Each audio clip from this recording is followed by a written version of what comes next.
Okay, I'll just quickly tell you about the Teaching Institute. I've been with it since it was started in 2002. Liston joined the steering committee 3 years ago. And the baby on the steering committee. And it was a bright idea of the Prince of Wales. He did history as a university subject, and he's passionate about history and English literature. And he was slightly concerned, not slightly concerned, he was a bit concerned about the way history was being taught and English literature. So a group was formed, of which I was part, to look after the history bit in 2002. And we ran residential summer schools. We had a connection with Cambridge, but the first was in Dartington Hall down in Downbridge, some in their front, which is a wonderful conference centre. So we did English and English history for 4 years. And we very quickly said, this isn't a top-down thing, it's 5 teachers, 4 teachers. And the message from English and history went to other departments. So we then added maths, science, geography, MFL, science, and most recently, music and art. So we do all the traditional subjects across the spectrum. And if you have a look there, that's what we're about. And the crucial thing is, we think, unless you know your subject well, you will not be a good teacher. And you've got to know your subject very well, and you've got to keep in touch with what's happening. And if you don't keep in touch with what's happening in universities and research institutes over the years, as you get from your, as I have done from your 20s to your 30s to your 40s to your 50s, you will not remain a really exciting, inspirational teacher, because subjects are actually crucial to your understanding of the world. So here are key principles. So subject matter matters, and we want passionate, creative, inspirational teachers, because that's what youngsters find one of the best aspects of being a teacher. Another thing which I'm getting more and more hot about, continuous professional development. We're an extraordinary profession when you do a PGC or something like Stuart's correct. I think quite often one doesn't do any CPT, and if you look at other professions, they have tiered CPT. My wife was a social worker, and she used to have to do, I think, 90 hours of training every 3 years. And if she didn't do that, she couldn't be a social worker anymore. And why teachers haven't got that requirement seems to me odd. Anyway. I think that was, hence the last bullet point, and why the Princess Teaching Institute has been a key driver in the College of Teaching. Yeah. I don't know how much it's registered with you. That's something we might discuss. And encouraging about teachers, strong links between academic partners and universities, which is quite hard to maintain. But over 12 years, we've got a really good range of links with universities across the country. Talk about how we make good teachers, how we make subject teachers and learning, and how education agencies are very interested in getting Secretary of State for Education to come to our summer schools and batter them with ideas. We've had Michael go twice, we had Charles Clark, we had Andrew Adonis, we had Ed Laws spent all his time on his BlackBerry, but Andrew Adonis really knew his stuff. And as I said, the College of Teaching emerged from a discussion in the bar at PTI about 4 years ago, and it's sort of grown and grown and grown. And there's a guy called Chris Pope, who's our co-director, who spent thousands of hours negotiating with the teaching unions and anybody else to get this college teaching off the ground. And our final words to you as you leave this room, if you have not already done so, go onto the website which says claim your college. It's going to be your college, and you're going to make a profession that you really want. And there's millions of pounds from the government to get it started, and it is starting. Okay, so there's 4 key things: promote effective subject teaching, raise aspiration and challenge, provide CPD, and enable dialogue with government. And over 12 years, we've done that reasonably well. So, what about me? I'm passionate about history. I think everybody should do history forever. That was the age of 18. And one of my things I've been really campaigning for ever since I was a young history teacher was to have history as a requirement up to age of 16. Failed, but we did try. And I started at Leeds Grammar School which is then direct word. I went comprehensive in Harlow Newtown. I just walked through Crawley to get here this morning. That reminded me quite well of Harlow. But just imagine moving from the upmarket Leeds Grammar School. I went to the bottom of the pile, comprehensive in Harlow, and I had to learn my teaching all over again in an attended department. It was quite an interesting exercise. So eventually I went through Stanley Upper School in Bedfordshire, and I'm a head teacher, greatest job in English education. Wonderful, wonderful job. I should have believed it ever did. And as I reached, everything was being reorganised. We went through a strategic system we went to, and I thought I could not have the energy at the age of 60 to run a big, essentially new comprehensive school. So I retired and got started with teaching, teaching students. It's been, again, really inspirational, because we just need great teachers all the time. And we were just back from Homerton College in Cambridge with science, maths and geography. And it was, and I say many outstanding teachers around, which I'm sure you are. Can we encourage you to look at the PTR website for those, for the schools programme, which is for heads of department in the subject. It starts with, as Martin says, a summer school, a three-day summer school, or an autumn school for science and maths and the subjects this year, where as a head of department you're going to have this intensive reminder why you're passionate about your subject. So you have the top people from top universities researching within a subject. Just let me quickly give you an example. I don't know much about science. I have a daughter who just gives me all the talks about science, and ignorance is colossal. But we had the director of the British Space Agency, which I don't know existed. And he gave an absolutely brilliant talk on space and space delivery. And he ended up his talk on a little rock, which he said is from Mars and came to us via asteroid. And it was seriously inspirational. And though I think he was one of the best I've ever heard, we do get really high quality speakers. So come to one of the science schools. And then the opportunity to work with our wonderful teacher leaders and workshops, and how to move that into best classroom practice. So best opportunities are, we will show you some stats possibly later about how effective it is. There's just a couple. I wrote a book co-authored with a man called Michael Young. It's called Knowledge in the Future School. And it's about this essential argument. It's a PTI argument. No good schools can be good if they're not serious about subjects, and well worried about, there are some schools which take subjects seriously, and there are some schools that don't, which is essential turning grammar and second one, because if you don't take subjects seriously, you're actually not giving the children appropriate life chance. And Knowledge in the Future School is about theory of social justice, that you can't have social justice in schools unless you take subjects seriously. And another one which I could go on about forever, at Wayne's, we're just writing a book with a number of contributors. It's about what's so young. Where are you in 1988? 1988 was the Education Reform Act, which turned English education upside down. But I predate 1988, and there was a revolution in the organised education, and the government took control in 1988, having been very firmly the detail of education is not a government issue. So 1988 to now, my world was turned upside down, and this is a book of reflections on people who were in positions of authority and influence in 1980 and how things have changed. And there are many good things, but like 1 or 2 question marks.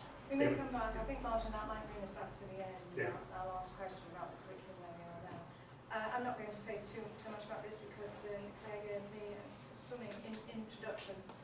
Only to say that the latest article by Michael Wilshaw about the best heads of the most thriving schools are the Mavericks.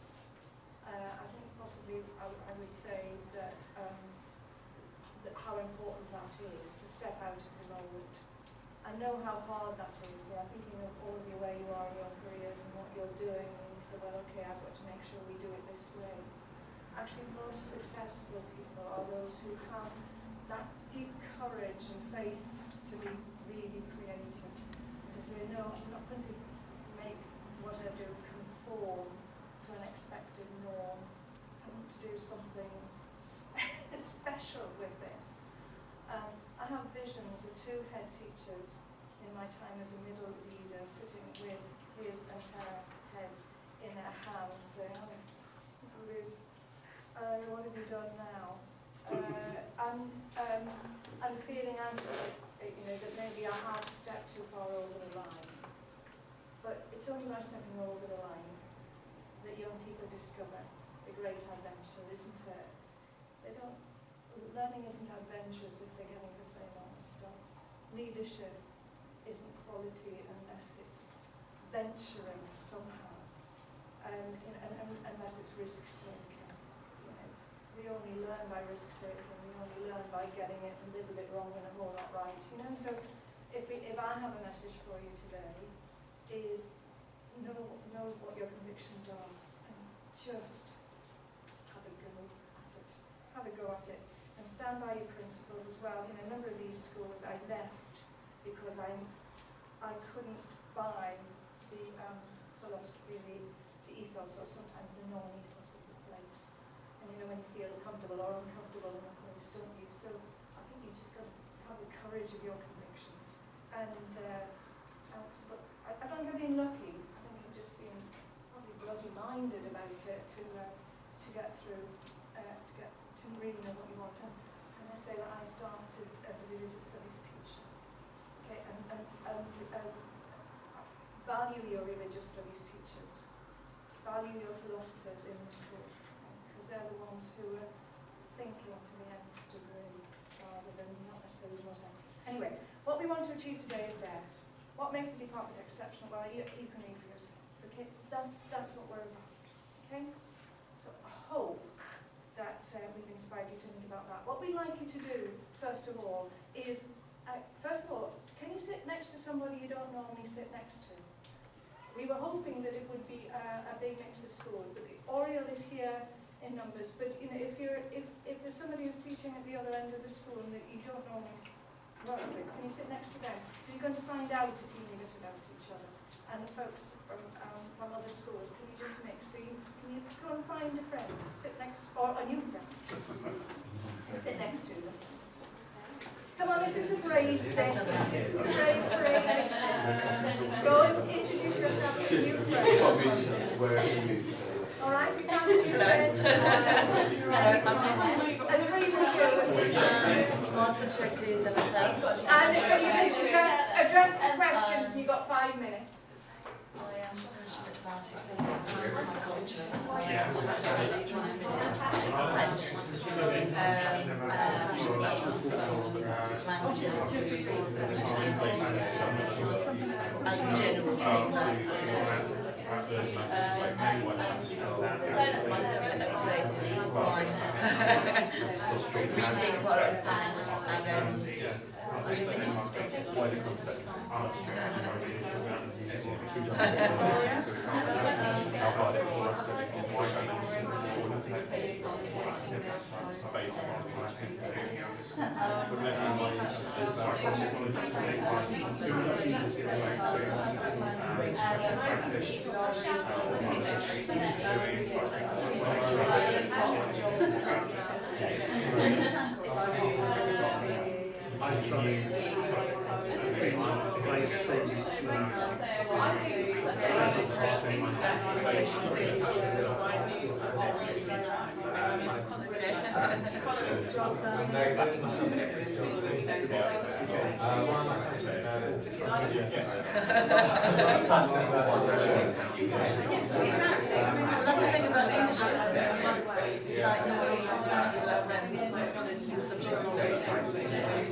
reading what I'm saying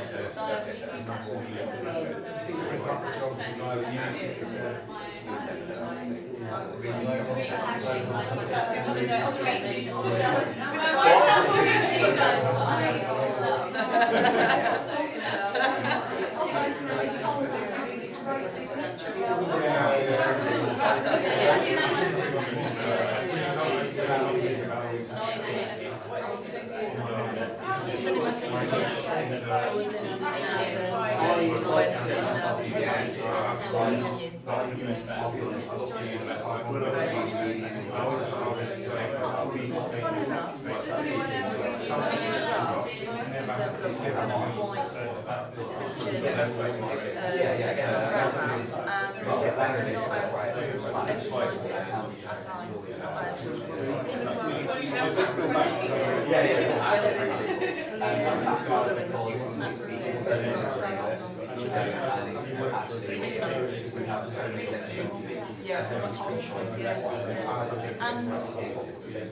So I think actually holding it, it's supposed to be able to do professional anyway, and it's really open to regardless of the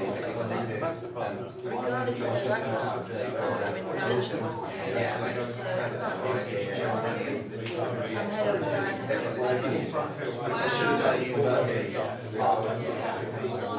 yes, very much so. And I didn't expect, I mean, I know that used to be very critical of the equality of public schools because of the stereotype. It's not but actually the community of these schools was specific because it was built to have this built 10 years ago. So a lot of the community are from there as well. It's really well looked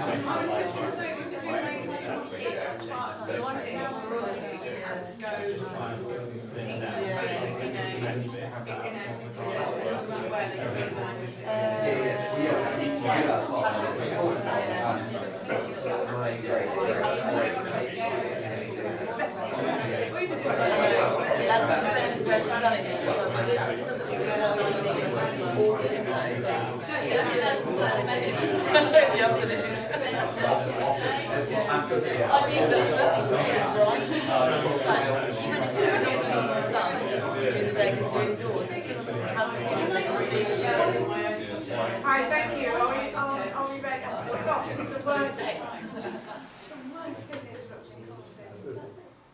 What we'd like you to do now is not about yourself, but about somebody else you've been listening to. Give us a few gems. It's particularly the second two bits, because we know who you are. Yeah. And we know what the subject is. It's the other two things.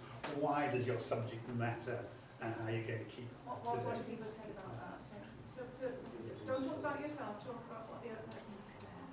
Anyone like to give us some gems? So Alice is an RA teacher. She's passionate about it because she believes it allows students to develop their own morality and ideas about the world and life. Let me know if I'm misquoting. And she said that she's going to keep her subject knowledge up to date by reading the New Testament, because they've got a new A-level spec coming in. Oh. So it's something she's going to. So she's going to read the New Testament on the beach this summer. Paraphrasing. I'll elaborate. But yeah, with reading New Testament studies into our A levels, so we forget that go back to New Testament studies. It's an important view, though, isn't it, that you have, that your subject has an intrinsic value, but it also has an extrinsic value. You know, and if we can look at our subjects having those two key things to do, it commits us even more, doesn't it, to stay top of our game. And any subject that you teach, you can have that view on. But yes, you know, every school has an ethos, and behind every ethos is a set of morals, ethics that drive it. And I had a super couple of years in my first headship teaching RS to every student in year 7. So within 2-3 years, you know, we have those sort of basic ethical principles of the school well established. It was the best bit of my work to do that. And that's what you can drive, so it's a precious job that we have. Right, from someone else. About something else. I was just going to say, this is Ian, and it's quite surprising because the subject is PE, but he said he's not so passionate about it anymore.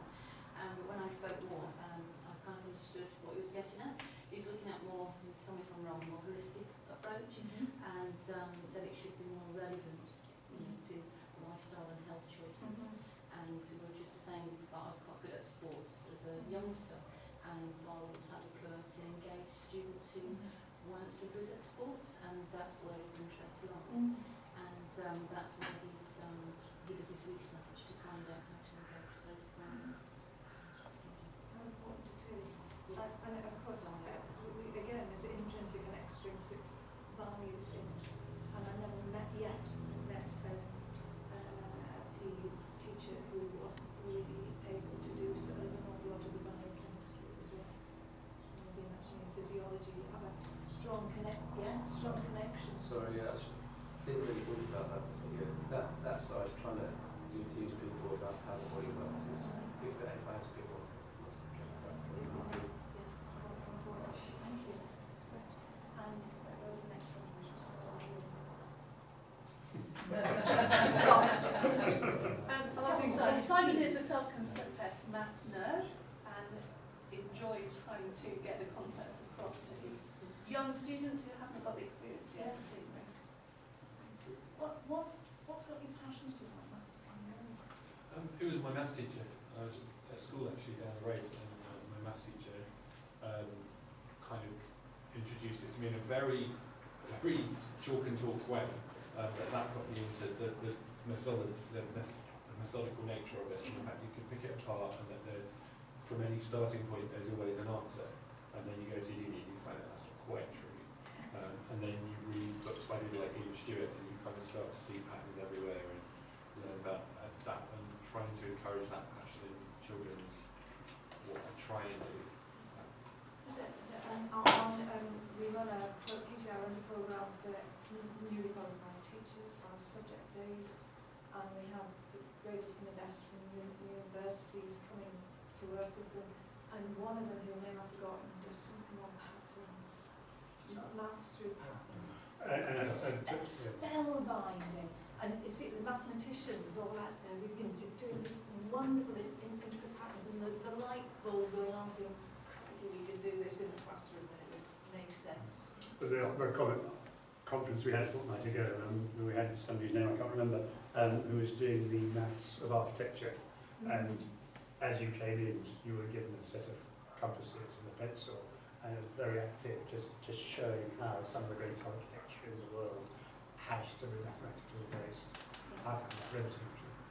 And the strong links with physics, with design technology, and how you can just start again like this intrinsic and extrinsic value of a subject.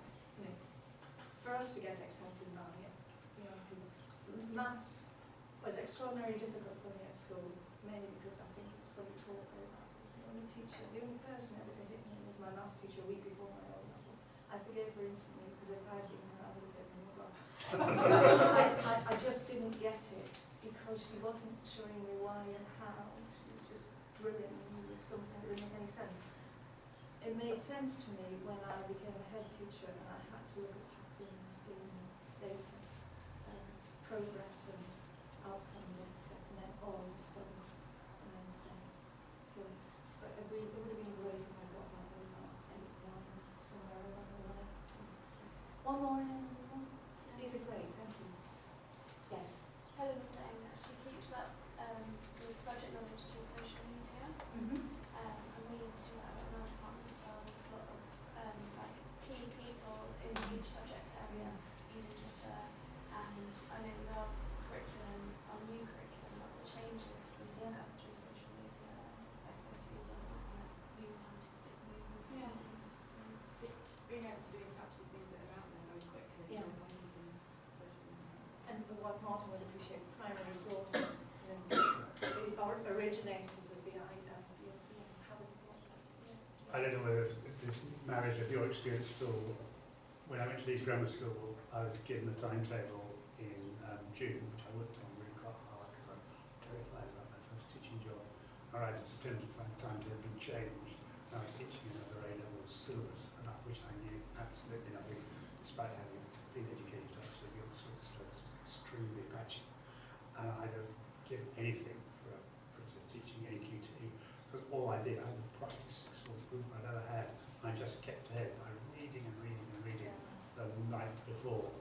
And this whole question of being sure you're on top of your subject, and I think this is true if you've got both GCSE and an A-level, particularly A-level, because sometimes youngsters are as bright as you are, or brighter, and you can't show weakness, or you can show weakness, but you've got to show how you're going to put that weakness right. It also illuminates another key area that I'm particularly passionate about, which is about learning through conversation. Not learning through instruction, but learning through conversation. It's a mastery of a teacher, listen to it, to ensure that the conversation, the dialogue between teacher and student is right. So that you're listening and cueing in. It's tough to do. But that, your dialogue with the experts, the primary sources, is not going better. Well, wherever you leadership, that's what Martin and I talk about, because we're passionate about leadership, but the only way we learn about it is listening to and responding to things. Thank you ever so much for that. That's really, really valuable. Going to move on now, because you discovered we could talk forever. Look at your subject. This is heads of department. We have known the names are fictional, but the people are real. Let me tell you about Stephen. Stephen was the best head of department I ever worked for. I was in his history department, and if you're a head or a deputy, keeping up with your subject is really, really difficult. I used to dash down and have to try and teach well. But Stephen had set up a department which was actually so good, everybody was supportive. Why was he good? Well, he was really sympathetic guy, and his department changed a lot because he had a lot of staff turnover. He was always supportive where we were. I needed as much support as anybody else in the department. He made sure that everybody prepared material was shared, and he really used that. He was a really terrific historian. And we used to have Friday lunchtime. We used to meet the Ministry department. He used to take us out how's the week has gone, which topics are going well, which topics are going badly. There was a file full of superbly organised teaching material, and he wrote us a departmental handbook, which he created every year depending on what was happening. And it was a school with quite a lot of strong departments. He was the best. His major flaw was he fell in love with a Spanish woman called Trinidad and went off to Madrid and taught in an international school, and we lost him. But he's my model. And what was it? It was sympathetic, it was exceptionally well organised, he knew his stuff, and he looked at his department and saw what their strengths and weaknesses were and worked together. I really enjoyed those Friday lunchtime sessions because you had a strong sense of being part of a department which prided itself on doing things well, and it knew it was one of the best departments in the school. So I recommend the student style of leadership. Paul was very bright. Paul was extremely good at maths and flirt maths. And I did the timetables a couple of times because the deputy head was not well. And those couple of Paul had actually kept all the easy classes to himself. He taught the top stream in A-level over his school. He taught the top streams at GCSE. He taught, we set it in maths, he taught the top streams in year 9. And I had to sit him down and say, you cannot do this. And he kind of compartmented. He went through the actions. He had departmental meetings, and he had a fairly rudimentary departmental handbook. But he actually wasn't really interested in the rest of the department. And because he's a very good mathematician, and because he could teach further maths, and because mathematicians are really hard to come by, I did my best to sort of nudge him to help us formidable deputies.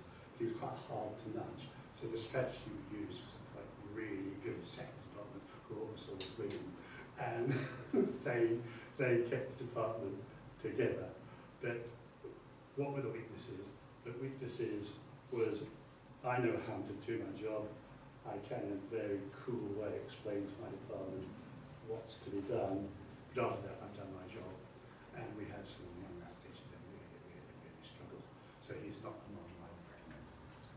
I'm going to switch my two so we can start on finish on a high note this one. And please, there's no gender bias in this at all, but probably the, well no, actually the course, head of department I worked with was Steve, who was head of science and a physicist. Now, he exceptionally able physicist. This is really interesting. Exceptionally able physicist. Actually, in many ways, an exceptionally able teacher. And he had written, this is some time ago, so he had written the standard A-level physics textbook that everybody used. So, he was that good at his subject. What he couldn't do was build a team. He could not build a team. He had people who were really floundering in his team, really floundering, and he didn't know. He really didn't know how to support them. He just got frustrated by them. So, why didn't it work? So he didn't have that insight into what makes a good lesson. The best example I know of that was when we were preparing for an offset inspection, and it was the days that probably before you were born, when you got 6 weeks' notice and you had a team of 15 people in for a week. So it was one of those. Actually, it had much to speak for it because you had a specialist inspector in every subject, so you really did get a lot coming your way. So, and I said, really inspectors, even though Chris Woodhead says don't need to have lesson plans, you do need evidence of lesson planning. Sometimes you can see that in a lesson, can't you? But sometimes you need to see it in a sort of pre-preparation. And Steve said, this is a waste of time for my department. And I said, well, why is it a waste of time? He said, well, it would only have one word on it, because my lesson plan for next week with year 9 is electronics. So, what else is there to write? So, we gave him all those, and just didn't get it. He could do it, but he didn't get it. And after 2 years of doing my darndest to support him, to help him, send him on training, and preparing him, doing every trick in the book, I thought, okay, this can't go on, so I invited him in and said, Steve, it isn't working, is it? He said, oh, my goodness, can I do something else? And we moved him into leading on careers, education and guidance, and he was really interested, and continued to be a brilliant teacher. So that taught me an awful lot about recruitment and appointment. It's not just getting the person who's best in the classroom, it's getting the person who has the potential to be a great leader. But the best of the best is Hannah. Hannah came to be head of religious studies after teaching for just 2 years on the precursor to the Teach First program. And she had a first-class degree in philosophy. She was extraordinarily acute at building relationships with students and with staff that were objective. There was nothing sentimental or personal in it. She was very personable, but she, just one of those clues, she always talked in first person plural, we, or we going to do. It was just one of those two, so there was never you or me or whatever. There was nothing ever accusatory in how she spoke. It was just how are we going to address this? And she was a masterful coach, just a natural, intuitive coach. So if someone was struggling, she would go through that process, one of her team, and she often did have staff around her who were struggling. She would sit down, first of all she would say, what's working well? Because even in the darkest of lessons, there's usually a little room of light. So what is working well? Build from what's working well. And what would, talk in neutral terms, objectives, what would make it improvement?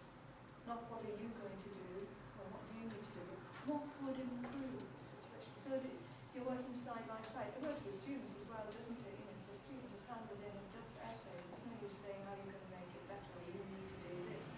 Stand side by side, look at it, and say, how could this essay improve? So you can work at it together. It's just sort of fundamental, but little ways of having those conversations. She's masterful at it. She became a director of learning for what we call the Up School, which was years 10 and 11, she's lived for. She's been with us 5 years. We were actually teaching for 2 years with her. 5 years with us. She went on to become an assistant head at a national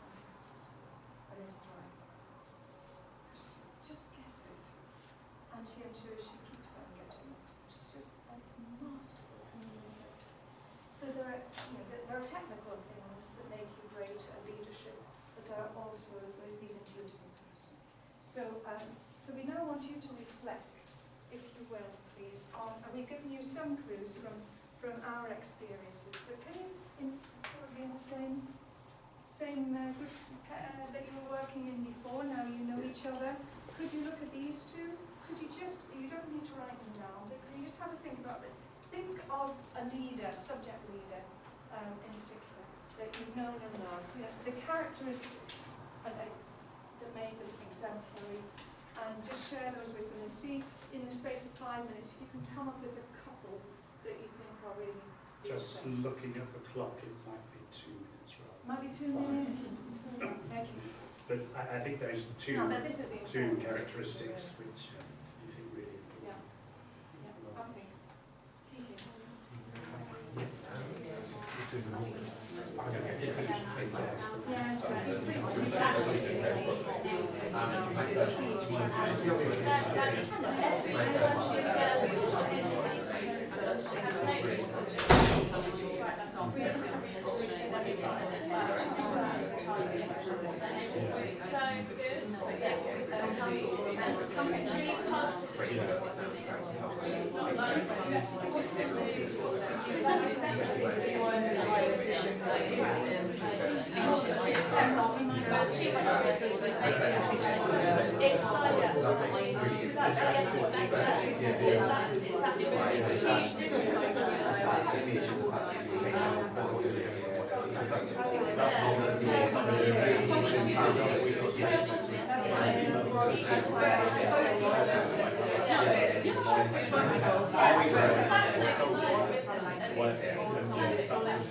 He's a non-specialist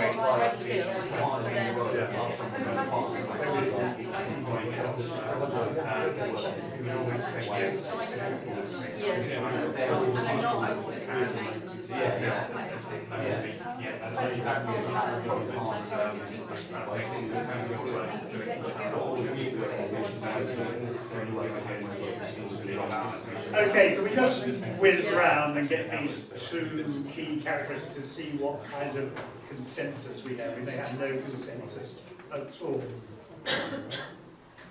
Could we whiz around the back, come through the middle, and then up the front?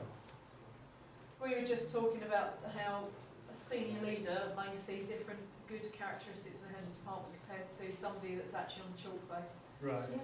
So for me, I want my heads of departments to keep my staff to account. I want them to lead their department, but through shared leadership, not through just delegation. And also to recognise good work that the staff have been doing, not just pretend it's always their ideas and their work. Well, what about the sense of being a team? I think Does that matter? I think every team needs a leader. I think that is what you get paid to do. To be a head of department, you get paid to lead your department and to create that team ethos by also developing leaders. We've all got here because somebody gave us a chance at some point to take responsibility. And I think some heads of departments are so, can't think of any other word, anal, they want to keep everything to themselves, or they go to the other extreme where they want to take the glory but without the work. So it's that very fine line of developing young leaders so that they are there, they are able to take on leadership roles, but you've also got the flip side of that, that they also have to be responsible for their team. Lovely. We could talk about this forever, but let's quickly go around. The same really, but as a young teacher, I wanted to be developed and supported, and ultimately for someone to make the difficult decisions and take responsibility sometimes when my job was difficult. Any sort of burning things which people want to say which is a bit different? We kind of agreed pretty much with that, supportive and organised, which I think came from what the case study you were talking about. Someone who looks after their department team and is organised so that they know what they're doing. I'm quite interested about the strengths of being a good head of department, strengths of being a good assistant head, the strengths of being a head, because I think there's quite a lot of similarities. Any comments from people in the teaching and learning role? Oh yeah, part of my job is CPD within the school, but also supporting staff who are failing. So I get an overview of all kinds of heads of department, and some of the best are the ones who know their department really well, their strengths and weaknesses, and they share good practice, and there's that mutual respect. And then the ones who don't, they don't really know their department very well, they don't encourage sharing good practice. And my job sometimes is to liaise and actually, this is why this member of staff is failing. They're not getting that support that they need. Anything from you? But there's also, as a subject leader, I will also say that there is very little time to be trained as a subject leader. Yeah. And we make a lot of our mistakes with our colleagues. Yeah. And we learn and we have to apologise, and like everybody else, but it is actually, there is, being a middle leader, there is no progression in terms of CPD. And that's why Can we jump I'm back so down keen. about this? I'm desperate.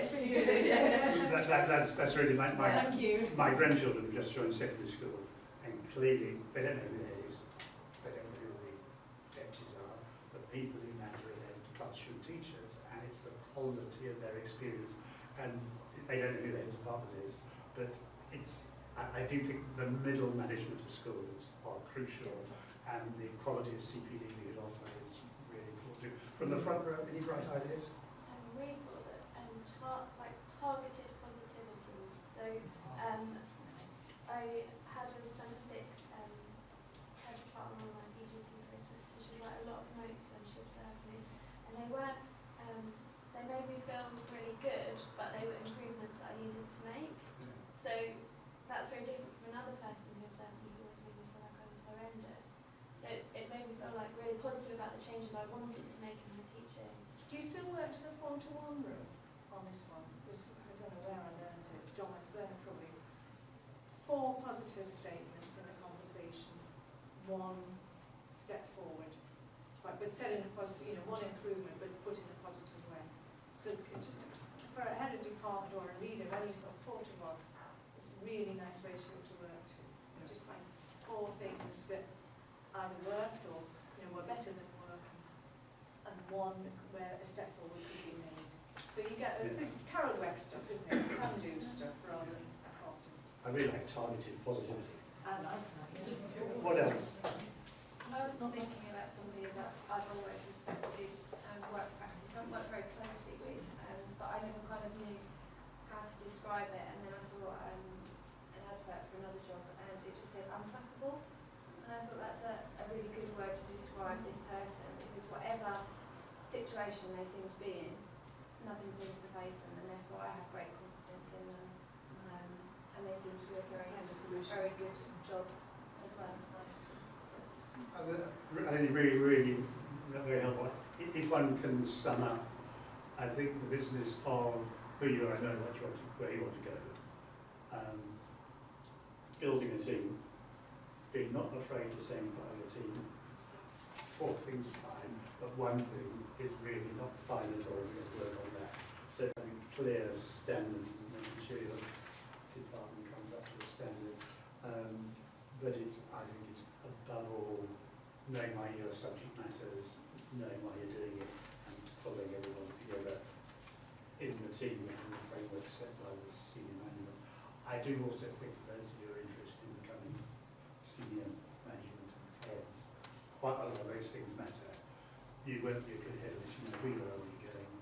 You won't be a good head unless you get a sense of a school, which is boss, and a team, which is part of the senior management team. For the whole staff, probably difficult to get a staff of 70 or 100 or 150 in the school to make everybody feel you're moving in the right direction. But you can get 80% on the side, and if you can do that, then that's pretty effective leadership. Colleague had said to me once, gosh, there's 80%. I feel I won when I got 51%. We're probably better. And what we'd like to say now, so that you can have your ready for your next session, is build your networks in school, but beyond your school as well. Like, your social media networks so valuable, and build your network. We'd love to see you build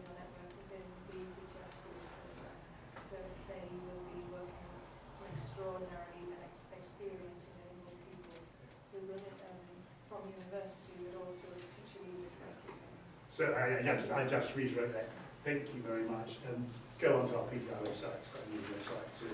And if you've got, I was thinking of your new teachers starting, have a look at the subject programme for them, because that's probably five Saturdays in their first year where they'll get this university top academic input in their subject and a series of workshops in how to move that subject knowledge into the classroom. So I do encourage you to. Two other things related to what we're saying. EBAC 2 is on its way.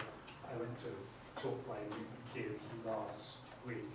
So I think as a school and as subject specialist, you need to get your head around EBAC and what you think about it.